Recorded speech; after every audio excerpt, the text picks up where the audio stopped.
السلام علیکم ورحمۃ اللہ وبرکاتہ۔ بسم اللہ والحمد للہ ولا الہ الا اللہ ولا حول ولا قوة الا باللہ والصلاة والسلام علی رسول اللہ وعلی آلہ واصحابہ واتباعہ ومن والاه۔ رب اشرح لی صدری ویسر لی امری واحلل عقدۃ من لسانی یفقہوا قولی۔ رب زدنی علما سبحانک لا علم لنا الا ما علمتنا انک انت العلیم الحکیم۔ قال جل وعلا کونوا ربانیین بما کنتم تعلمون الکتاب وبما کنتم تدرسون۔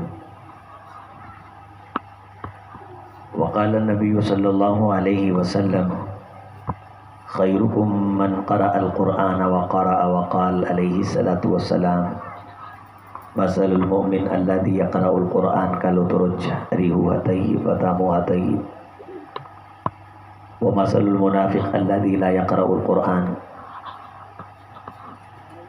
ليس لها ريح وطعمها مر أو كما قال۔ اساتین فضل و دانش، ارباب بست و کشاد، معزز موقر محتشم محترم علماء اعظام، حضرت العلام حضرت شیخنا الکریم شیخ الحدیث ابو عمر علامہ عبدالعزیز النورستانی حفظہ اللہ تعالی ورعاہ، دیگر حاضرین بزم، پھول دل ننھے مننے یہ طلباء لائق تکریم، آپ سارے حاضرین مجلس، میرے بزرگوں، تھوڑا سا مجھے آپ ایک سگنل دے دیں۔ آپ میں جو اردو میں کہہ رہا ہوں آپ کو سمجھ آ رہی ہے انشاءاللہ؟ ذرا جو دوست اردو سمجھتے ہیں وہ ذرا ہاتھ کھڑا کر دیں، چونکہ اگر آپ اردو نہیں سمجھتے تو میں پشتو میں بھی گفتگو کر لوں گا، اور میری اس پشتو کی نہ میرے اردو والوں کو سمجھ آئے گی نہ آپ کو سمجھ آئے گی۔ لیکن میں حضرت شیخ موجود ہیں، ہمارے استاذ گرامی موجود ہیں، استاذ العلماء موجود ہیں، تو فرمان اللہ صاحب کا بڑا اصرار تھا کہ میں آؤں، تو علامہ ابوبکر صدیق صاحب میرے بھائی میرے ساتھ آئے، ہمارے شیخ حافظ عبدالحمید سلفی صاحب اپنے شیڈیول انہوں نے چھوڑے، ہمیں بڑی خوشی ہوئی یہاں پہنچ کے۔ اللہ تعالیٰ اس ادارے کو مکمل فرمائے اور ہمیں یہ کوشش دے کہ ہم اداروں کے ساتھ جڑیں، مدارس کے ساتھ جڑیں، مساجد کے ساتھ جڑیں۔ رسول اللہ صلی اللہ علیہ وسلم مدینہ طیبہ جب آپ نے ورود فرمایا تو دوسرے دن ہی آپ علیہ السلام نے مسجد قباء کی باقاعدہ بنیاد کا پروگرام رکھا۔ اس میں ایک مسجد جس میں دین کی تعلیم ہو، نمازیں ہوں، اس کی خصوصیات اور اس کی اہمیت آپ علیہ السلام نے واضح فرمائی۔ سیدہ شموس فرماتی ہیں کہ بنیادیں کھودنے میں خود رسول اللہ نے حصہ لیا صلی اللہ علیہ وسلم، پتھر اور اینٹیں اٹھانے میں آپ نے آغاز فرمایا، مسجد قباء کی پہلی اینٹ خود رکھی، دوسرے حضرت ابوبکر صدیق رضی اللہ تعالیٰ عنہ نے، ہجرت کر کے دیگر صحابہ کرام بھی پہنچ چکے تھے، حضرت عمر فاروق رضی اللہ تعالیٰ عنہ بھی پہنچ چکے تھے، اور تیسری اینٹ حضرت عمر فاروق رضی اللہ تعالیٰ عنہ نے لگائی، اور آج وہاں ایک عظیم الشان مسجد ہے، لمسجد اسس علی التقوی من اول یوم احق ان تقوم فیہ، پہلے دن سے جس کی بنیاد سچے دل کے ساتھ اللہ کو راضی کرنے کے لیے رکھی گئی، یہ شان پکی مسجد کی بیان نہیں ہوئی، بہت بڑے بڑے قالین اور بڑے بڑے پلروں پہ کھڑی مسجد کی یہ فضیلت نہیں، یہ اسی مسجد کی ہے جو کچی اینٹوں کے ساتھ بنائی گئی تھی، اور کھجور کا درخت اس کا ستون تھا، اور کھجور کی چھالیں ہی اس کی چھت تھی۔ رسول اللہ صلی اللہ علیہ وسلم 2-3 دن کے قیام کے بعد جب مدینہ طیبہ کی طرف روانہ ہوئے تو یہ جمعہ کا دن تھا، بنو سالم کی بستی میں جمعہ کا وقت ہوا، یہ کونین کے امام کی زندگی کا، اسلام کا پہلا آزادانہ جمعہ تھا۔ یہ کھلی جگہ تھی جہاں مسجد جمعہ ہے، شدت کی دھوپ تھی، آپ علیہ الصلوۃ والسلام نے یہاں جمعے کا پہلا خطبہ ارشاد فرمایا، اور اس خطبے کے 2-3 الفاظ ہیں، خطبہ لمبا ہے، اس میں تو ایک بات رسول اللہ صلی اللہ علیہ وسلم نے یہ فرمایا کہ میں تمہیں یہ نہیں کہتا کہ تم دنیا کے معاملات چھوڑ دو، دنیا نہ کماؤ، لیکن تمہیں میں یہ کہتا ہوں کہ دنیا کمانے کے ساتھ ساتھ اللہ کے حقوق میں افراط و تفریط کا شکار نہیں ہونا۔ اللہ نے جو حقوق اپنے کام تمہارے ذمے لگائے ہیں، وہ کام جو ہیں وہ کرنے ہیں، ان میں سستی نہیں کرنی۔ میرے بھائی، میں اگر آپ سے پوچھوں آپ کیا کرتے ہیں، تو میرا جو بھائی جو کام کرتا ہے وہ بتائے گا۔ میں رکشہ چلاتا ہوں، میں اسکول پڑھاتا ہوں، میری دکان ہے، میں کپڑا بیچتا ہوں، لوگوں کی جیبیں کاٹتا ہوں، میں جوتیاں بیچتا ہوں، میں شاپر بیچتا ہوں، میں برتن بیچتا ہوں۔ کلا لما یقضی ما امرا، اللہ فرماتے ہیں کہ کچھ کام ہم نے بھی بندے کے ذمے لگائے ہیں۔ کیا آپ کو آج تک کوئی بندہ ملا ہے جو ڈیٹیل کے ساتھ بتائے کہ میرے اللہ نے کچھ کام میرے ذمے لگائے ہیں، میں وہ کام کرتا ہوں؟ سوائے مولوی صاحب کے، چونکہ وہ بھی کام کرتا ہے نا، نماز پڑھانا بھی ایک کام ہے، اس نے مسجد جوائن کی ہوئی ہے، جمعہ بطور بزنس جوائن کیا ہوا ہے، اس کی تنخواہ ملتی ہے، اس لیے وہ کہہ دیتا ہے کہ میں جمعہ پڑھاتا ہوں، اس لیے وہ کہہ دیتا ہے میں نماز پڑھاتا ہوں۔ قاری صاحب سے آپ پوچھیں کیا کرتے ہیں؟ میں قرآن پڑھاتا ہوں۔ کیوں؟ مدرسے والوں نے رکھا ہوا ہے، تھوڑا بہت جتنا بھی ہے اس کا وظیفہ ہے۔ میں خود بخود اپنی آخرت بنانے کے لیے بغیر اپنا دنیا کا کوئی مہنہ، مشغلہ اور بزنس سمجھے ہوئے، اللہ پاک نے جو کام میرے ذمے لگائے ہیں میں وہ کتنے کام کرتا ہوں۔ میں روزانہ کتنے لوگوں کو نماز کی دعوت دیتا ہوں، میں روزانہ کتنے دوستوں کو قرآن مجید کی تلاوت کے اہتمام کی دعوت دیتا ہوں، میں اپنے بیوی بچوں کو دین کی بات کرنے کی کتنی ترغیب دیتا ہوں۔ تو آپ نے پہلے خطبے میں یہ ارشاد فرمایا کہ میں تم کو دنیا کمانے سے روکتا نہیں ہوں، لیکن میں تم کو یہ ضرور کہتا ہوں کہ جو کام تمہارے اللہ نے ذمے لگائے ہیں وہ کام بھی تم نے کرنے ہیں۔ لا تفرطوا فی جنب اللہ، اللہ کے حقوق میں تم نے کسی قسم کی کمی کوتاہی نہیں کرنی۔ حجۃ الوداع کے موقع پہ رسول اللہ صلی اللہ علیہ وسلم نے صحابہ کرام کو مخاطب کر کے فرمایا تھا، لا تسودوا وجہی، میری امت کے لوگوں میرا یہ پیغام ہے، قیامت کے دن مجھے شرمندہ نہ کرنا۔ یہ نہ ہو بھری عدالت میں اللہ تم سے پوچھے کیا کرتے رہے تو تم اپنے کام گنوانے لگ جاؤ، اللہ میں ذمہ دارا کرتا تھا، میں نے بھیڑیں رکھی تھی، میں نے بھینسیں رکھی تھیں، میں چارہ کاٹتا تھا، میری پراپرٹی تھی، میں پلاٹ کاٹتا تھا، بیچتا تھا، میری گاڑیاں تھیں، میں غریب تھا، میں بچوں کا پیٹ پالنے کے لیے بسوں منٹھاروں چیموں میں دھکے کھاتا تھا، پانی بیچتا تھا، نمکو بیچتا تھا، لچھے بیچتا تھا۔ تمہارے پاس کوئی کام ہی نہ ہو اللہ کو دکھانے کے لیے کہ میں اللہ کے لیے یہ کرتا تھا۔ رسول کی یہ دعوت تھی، اس دعوت کے لیے میں نے یہ مشقت اٹھائی، میں نے یہ مصیبت اٹھائی، میں نے یہ دین کی دعوت سنی، بلغوا انی ولو آیا، اگرچہ ایک بات تیرے حبیب کی اللہ مجھ تک پہنچی تو میں نے وہ بات پہنچائی۔ میرے لیے بڑا شرمساری کا مقام ہوگا کہ تمہاری 60 70 50 سال کی زندگی میں نکلے تو دنیا کے کام نکلیں تو دنیا کے غم نکلیں تو دنیا کے ہم نکلیں۔ مکان بنانے کی فکر ہے، پلاٹ لینے کی فکر ہے، پلاٹ کی بنیادوں کی فکر ہے، مکان کی بنیادوں کو پانی لگ گیا ہے، ان بنیادوں کو کور کرنے کی فکر ہے، جنت جانے کی فکر نہیں ہے، دوزخ سے بچنے کی فکر نہیں ہے، اللہ کی طرف کوئی توجہ نہیں ہے، اللہ کے گھر ویران پڑے ہوئے ہیں، ان کو آباد کرنے کی کوئی کوشش نہیں ہے۔ اپنے جوتے کو دن میں 70 بار صاف کرتا ہے، رب کے گھر میں آیا ہے، اسی طرح کھلارا پڑا ہوا ہے، نہ دل میں کوئی رغبت ہے، نہ خیال میں کوئی سوچ ہے کہ میں بھی اس گھر کو صاف کر دوں، میں بھی اس چٹائی کو صاف کر دوں، میں بھی اپنی آخرت میں کوئی حصہ ڈال دوں۔ مسجد کا بل ہے، میں فنڈ کے لیے، اپنے بل کے لیے پریشان ہوں، حکومت نے بہت زیادہ جناب علی بجلی کے نرخ بڑھا دیے ہیں، تو مسجد کو بھی تو بل آتا ہے نا، اس بل کی پریشانی میرے بھائی کس نے لینی ہے؟ رسول اللہ صلی اللہ علیہ وسلم نے فرمایا یہ نہ ہو کہ قیامت کے دن تم آؤ تو تمہارے کھاتے میں نامہ اعمال میں دنیا کی گھر کی بچوں کی پریشانیاں تو نکلیں، اس میں اللہ کے رسول دین کی کوئی پریشانی نہ ہو۔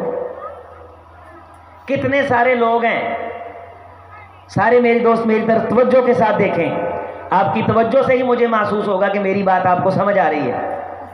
آپ کو ملتے ہیں، میں بڑا پریشان ہوں، میں نے فلاں پلاٹ لینا ہے، میں بڑا پریشان ہوں، میں نے بیٹے کی شادی کرنی ہے، میں نے 10 تولے زیور بنانا ہے، میں بڑا پریشان ہوں، میں نے بیٹی کی شادی کرنی، میں نے فرنیچر بنانا ہے، میں بڑا پریشان ہوں، میں نے فلانا شادی حال کروانا ہے، اس میں یہ ڈشیں میں نے اڑانے ہیں پیسے، میں بڑا پریشان ہوں، میرے پاس یہ نہیں ہے۔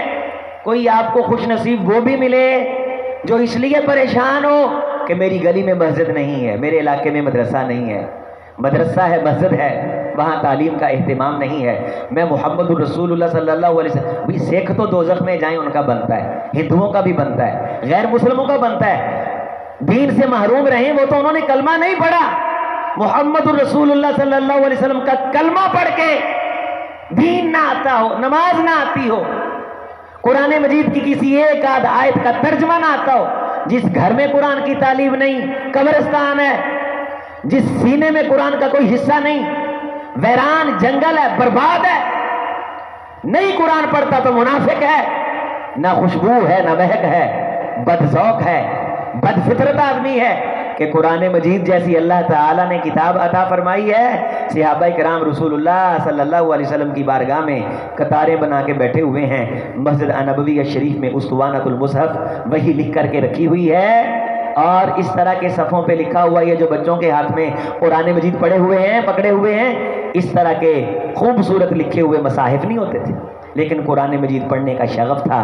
کوئی کنکروں پہ لکھتا تھا، کوئی چمڑے پہ لکھتا تھا، کوئی کھال پہ لکھتا تھا، کوئی کٹورے کے اندر لکڑیاں ڈال کے سورۃ المزمل کو لیے پھرتا تھا، اور گلی گلی جا کے دین کی دعوت دیتا تھا۔ میں آپ کیا کر رہے ہیں؟ پوری کائنات مسجد بن جائے، جو الت لی الارض طہورا، یہ رسول اللہ کو پسند ہے صلی اللہ علیہ وسلم۔ خیر بقعۃ الارض مساجدها وشر بقعۃ الارض اسواقها۔ قیامت کی نشانیوں میں سے ہے، بندوں کو تجارت کی بڑی پریشانی ہوگی، روزگار کی بڑی پریشانی ہوگی، ہاں لا تنسا نصیبک من الدنیا، لیکن واحسن کما احسن اللہ الیک ولا تبغی الفساد فی الارض۔ اللہ نے تیرے ساتھ کتنی مہربانیاں کی ہیں، تجھے مسلمان بنایا ہے، اللہ نے لوگوں کو بڑے بڑے دنیا کے بڑی نعمتیں اللہ نے دے دی، لیکن ایمان نہیں دیا۔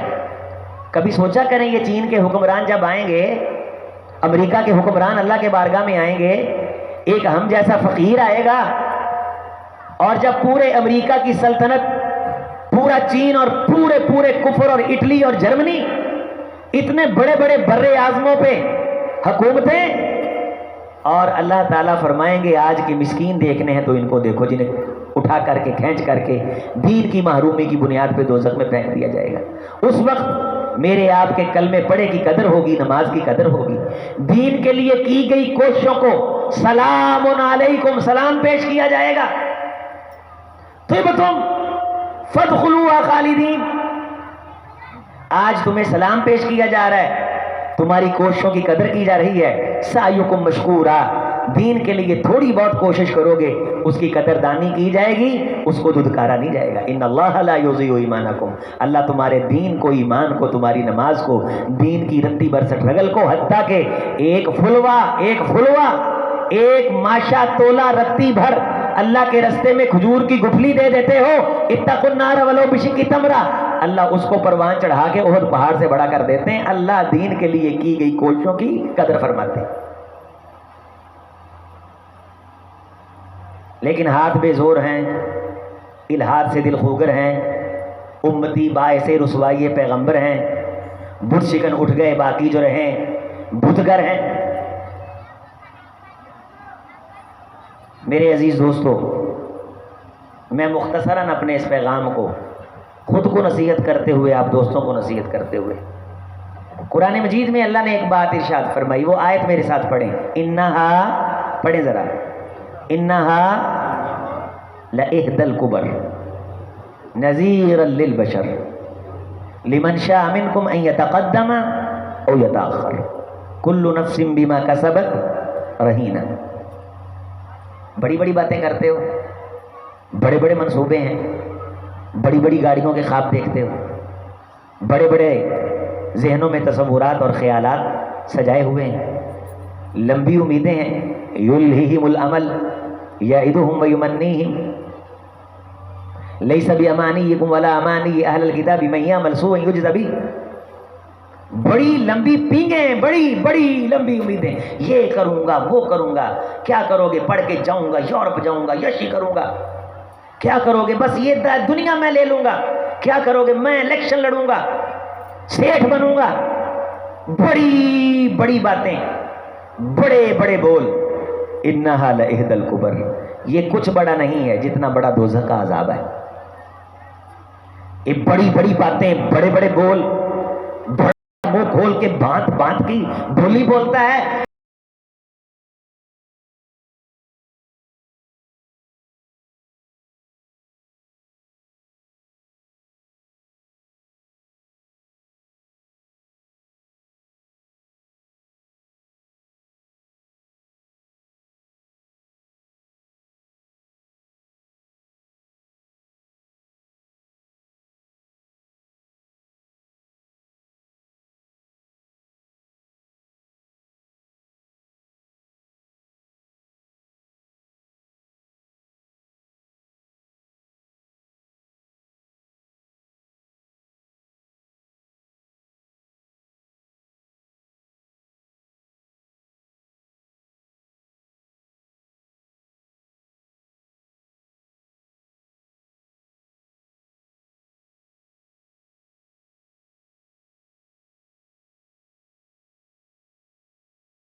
تصفى فيذرها.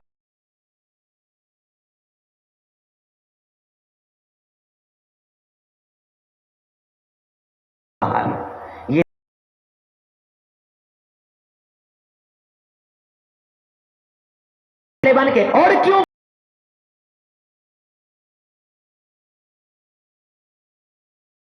کہ اللہ تیرا نام لینے والے نہیں رہے. میں نے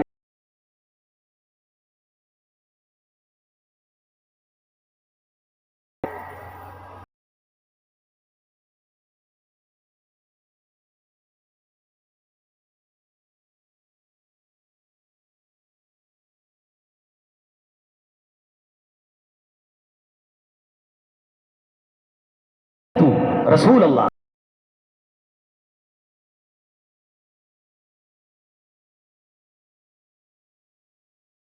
آواز نے ساری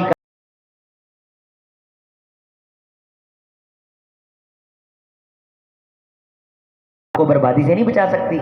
میرے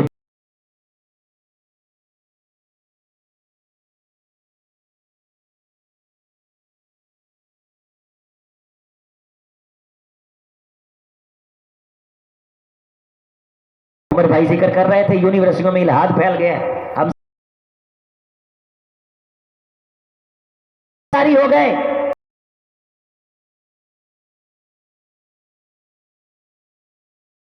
پڑھ کے فوری ملازمتیں مل جاتی ہیں. نہیں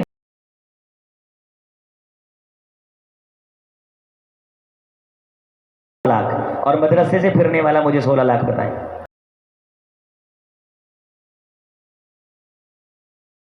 پڑھنے پڑھانے والا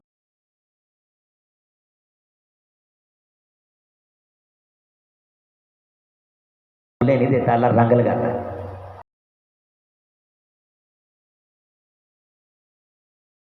بچوں کو دیکھ لیا کریں.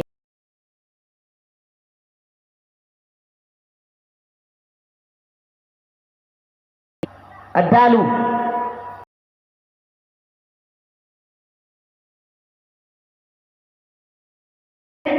کسی کے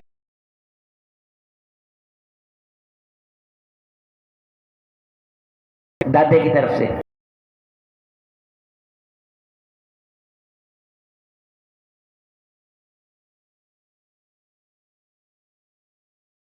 میں چائے کر دیا کرو. حضرت ہمیں نصیحت فرما دو, ہمیں دین کی کو بات سکھا دو.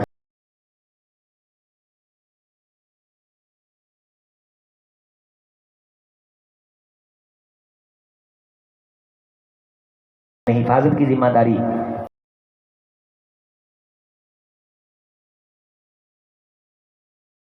یصفون وسلام علی المرسلین والحمد للہ.